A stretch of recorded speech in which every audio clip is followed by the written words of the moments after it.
Bienvenue dans cette nouvelle vidéo. On va voir aujourd'hui les choses que j'aurais aimé savoir avant de commencer médecine. Donc moi, c'est Robin, je suis actuellement interne en 9e année de médecine, je suis interne en radiologie et avec les années que j'ai passées en médecine, je vais vous faire un petit peu part de mes retours d'expérience et des choses que j'aurais bien aimé savoir avant que je me lance en médecine. Ok, donc si tu es en 4e, 5e, 6e année et que tu prépares le concours à l'internat, tu pourras en savoir plus un petit peu sur les après ECN, après EDN. Et si tu es au lycée ou bien que tu ne sais pas comment fonctionnent les études de médecine, que tu es curieux, voilà, on va voir un petit peu les différents points qui sont bien et qui sont peut-être un petit peu moins bien en médecine. Donc une des premières choses que j'aurais bien aimé savoir avant médecine, c'est que c'est long. Franchement, c'est des études qui sont hyper longues et on ne se rend pas compte, mais on a tous nos potes qui font école de commerce, enfin pas tous nos potes font école de commerce, mais les potes qui ont fait bac+5, déjà pour eux, c'est des longues études. Et en fait, nous, il nous reste encore le double. Donc ça, franchement, c'est vrai que là, en étant interne, on fait l'externat. Enfin, on fait la première année, deuxième, troisième année. On fait l'externat. On est déjà à 6 ans d'études. Et ensuite, à ce moment-là, il faut refaire l'internat. Et l'internat, c'est 5 ans pour la plupart des spécialités. Donc c'est long quand même, 5 ans. Et après ces 5 ans, pour la plupart des spécialités, il va falloir faire l'assistanat. L'assistanat ou CCA qui va vous permettre ensuite de faire du secteur 2, de surtout vous surspécialiser dans un domaine, donc pour être vraiment un bon médecin. Et donc ça, c'est 2 ans de plus. Donc en fait, quand vous avez fini l'externat, il vous reste encore 5 ans plus 2 ans, 7 ans. Vous n'êtes quand même pas sorti de l'auberge. Donc en fait, vous êtes à la moitié. Donc c'est vrai que ça commence à être long. Et moi, je vois mes potes pareil qui ont fait dentaire. C'était quand même un peu le bon plan parce que eux, c'est 6 ans. À partir des 6 ans, ils peuvent déjà bosser, ils gagnent bien leur vie. Et voilà. Donc c'est vrai qu'en médecine, à partir du moment où vous êtes interne, vous gagnez quand même votre vie. On gagne 2500 euros. C'est pas trop mal. Mais on reste encore interne. On ne fait pas ce qu'on veut. C'est quand même des études qui sont longues. Après, franchement, avec le recul, quand je vois mes potes qui sont en école de commerce, quand je vois d'autres personnes, c'est vrai que c'est des études qui sont quand même, déjà de 1, c'est très intéressant. Donc voilà, parfois le statut d'interne n'est pas toujours hyper facile parce qu'on ne fait pas ce qu'on veut, on n'a pas les horaires qu'on veut, il y a des gens qui nous prennent un petit peu peut-être pour des idiots. On doit faire des gardes qu'on n'a pas envie de faire, mais dans tous les cas, on se rapproche quand même chaque jour de un peu plus de la fin. Et on a quand même un métier dans lequel on va quand même pas trop mal gagner notre vie, d'accord? On gagne pas trop mal notre vie et on peut travailler d'un peu où on veut. Donc ça, c'est intéressant. Donc je peux vous conseiller quand même de faire attention aussi à la spécialité que vous allez choisir parce que des fois, on est vraiment focus ECN, on est focus concours, on est focus sur la spécialité qui nous paraît la plus intéressante. Mais malheureusement, il y a des gens qui oublient que en fait, on reste des êtres humains qui ont envie de liberté, qui ont envie de pouvoir travailler un petit peu d'où ils veulent, quand ils veulent, etc. Et donc, quand on a des métiers qui sont un petit peu trop prenants, même si on est passionné, même si on est intéressé, on reste des êtres humains et on a envie de pouvoir d'avoir un minimum de liberté. Donc c'est pour ça que moi en radiologie, je suis très content. Si on a envie de faire uniquement des remplacements, on peut faire des remplacements. Si on a envie de travailler que 2 jours par semaine, on peut travailler que 2 jours par semaine. Et vous voyez des spécialités comme par exemple chirurgie, où en fait chirurgie, il vous faut 1 ou 2 jours obligatoirement pour pouvoir faire les consultations, au moins 1 jour de bloc pour pouvoir finalement faire tourner un petit peu vos blocs, etc.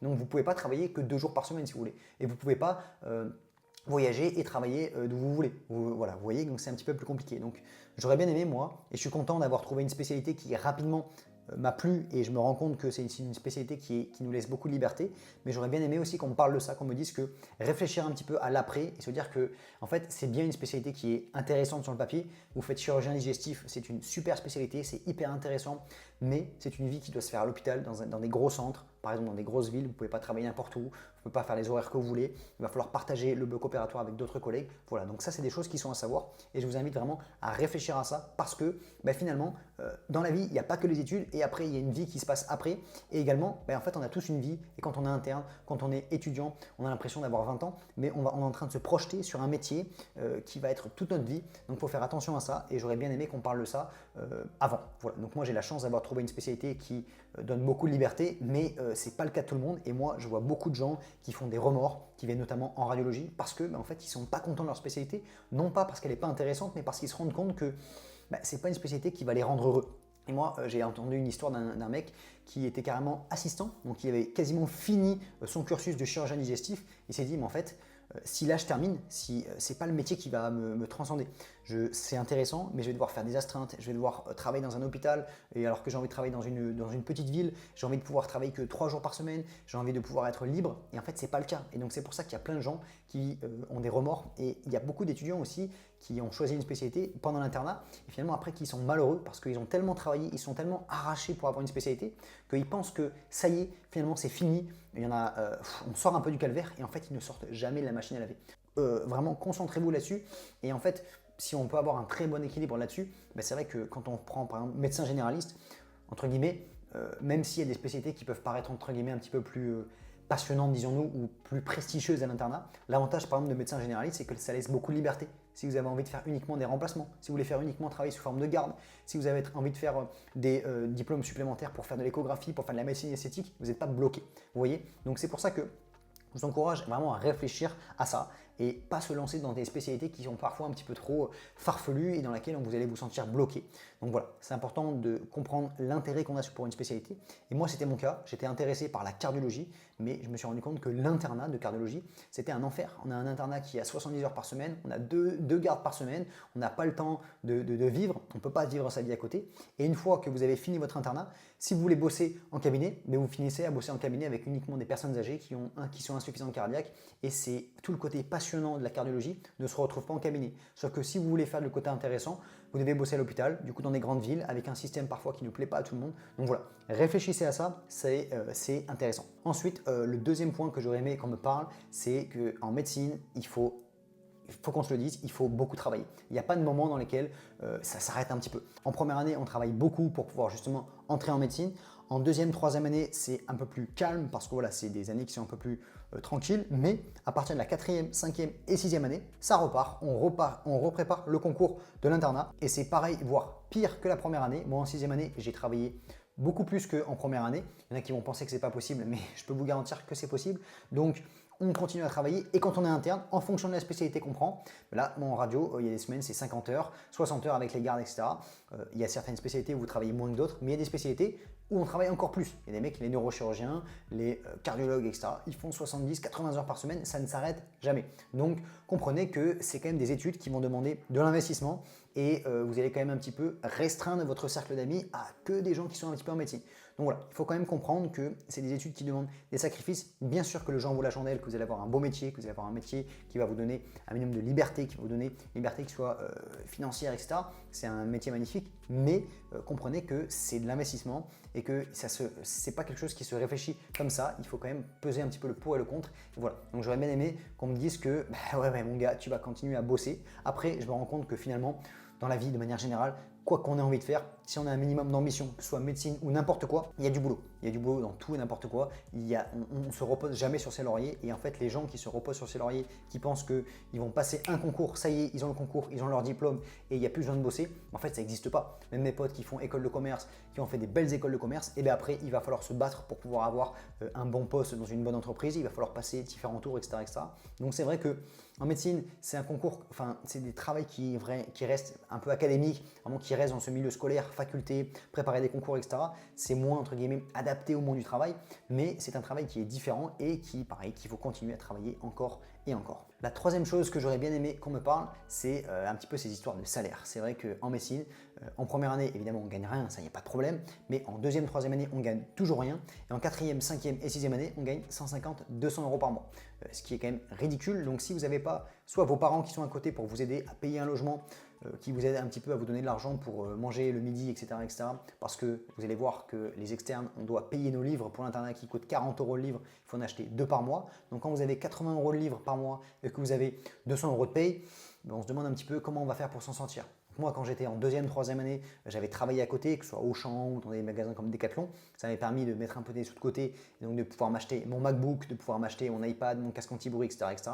Mais si vous ne travaillez pas à côté, ou si vous n'avez pas papa, maman qui vont vous aider, ça va être un petit peu compliqué. Donc voilà, donc ça, moi j'aurais bien aimé qu'on me dise qu'en médecine, il va falloir bosser à côté si tu veux pouvoir t'acheter des trucs parce que tu ne vas pas gagner ta vie tout de suite. Après, à partir du moment où on est interne, on commence à gagner notre vie. Avec les gardes externes, on arrive à avoir des salaires qui montent à 2000, 2005, mais on reste plus 6, 7, 8, 9, 10 en gardant souvent des salaires en dessous de 3000 euros. Donc c'est vrai que des fois c'est un petit peu pesant, un petit peu pénible, donc c'est pas toujours facile. Et voilà. Après c'est vrai que le compteur se débloque un petit peu à partir du moment où on termine, mais ça prend du temps. Et donc voilà. Et moi il y a des gens je connais des gens qui ont fait des reconversions professionnelles et j'ai des gens qui m'envoient régulièrement des messages sur Insta. J'ai X années, j'aimerais me reconvertir, comment ça se passe? Comprenez quand même qu'il faut peser le pour et le contre et que si vous avez des enfants, si vous avez des choses comme ça, pendant 6 ans, vous n'allez pas du tout gagner votre vie. Ça, il faut quand même le savoir. Et ben, moi, j'aurais bien aimé qu'on me le dise un petit peu avant que je me lance, même si ça n'aurait pas changé la chose, bien sûr, parce que quand vous avez 18 ans jusqu'à 25 ans, vous n'avez pas besoin de travailler. Et comme j'ai dit, en partir en deuxième, troisième année, vous pouvez avoir un taf à côté. En quatrième, cinquième, sixième année, ça ne sert à rien, bien sûr, parce que si vous voulez une bonne spécialité pour l'internat, il faut travailler à fond. Mais en deuxième, troisième année, moi j'avais un taf d'une vingtaine d'heures par semaine, ça me faisait environ 800, 900 euros par mois, plus c'était déjà ça, ok. Mais voilà, ne comptez pas sur la médecine dans les 6 ou 7 premières années pour vous faire un petit peu d'argent, sachez-le. Ce que j'aurais aimé également savoir avant de me lancer en médecine, c'est que un des éléments les plus importants pour pouvoir réussir, c'est l'organisation. C'est hyper important et si vous n'arrivez pas à vous organiser, si vous n'organisez pas vos semaines de révision, si vous n'organisez pas vos journées, vous allez vraiment avoir du mal à réussir. Et moi, je me suis rendu compte que c'est ce qui m'a permis de réussir.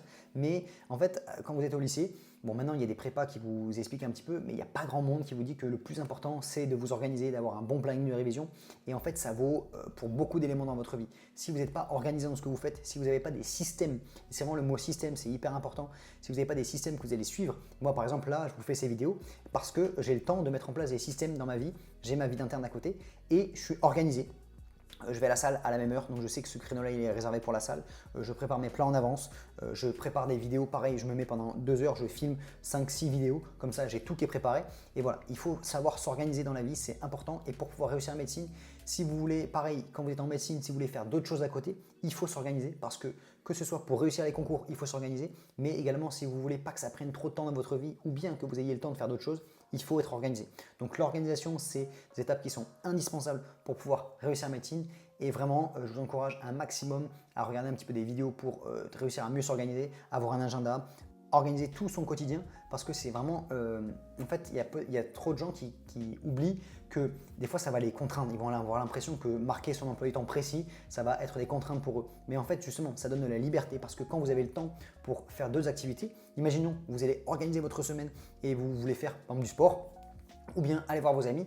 Si tout est organisé, que vous faites tout en amont et que vous réservez un créneau de 2 heures, par exemple, vous mettez un bloc de 2 heures le jeudi de 19h à 21h ou bien le jeudi à partir de 19h et que vous avez tout fait dans votre semaine, vous avez tout fait ce qu'il faut faire, vous êtes libre. Donc voilà, comprenez que l'organisation, ça va permettre plutôt, au lieu de vous contraindre, ça va vous permettre d'avoir plus de liberté. Donc ça, c'est hyper important. Et autre chose que j'aurais bien aimé qu'on me dise avant que je me lance en médecine, c'est les gardes. Franchement, les gardes, c'est l'enfer.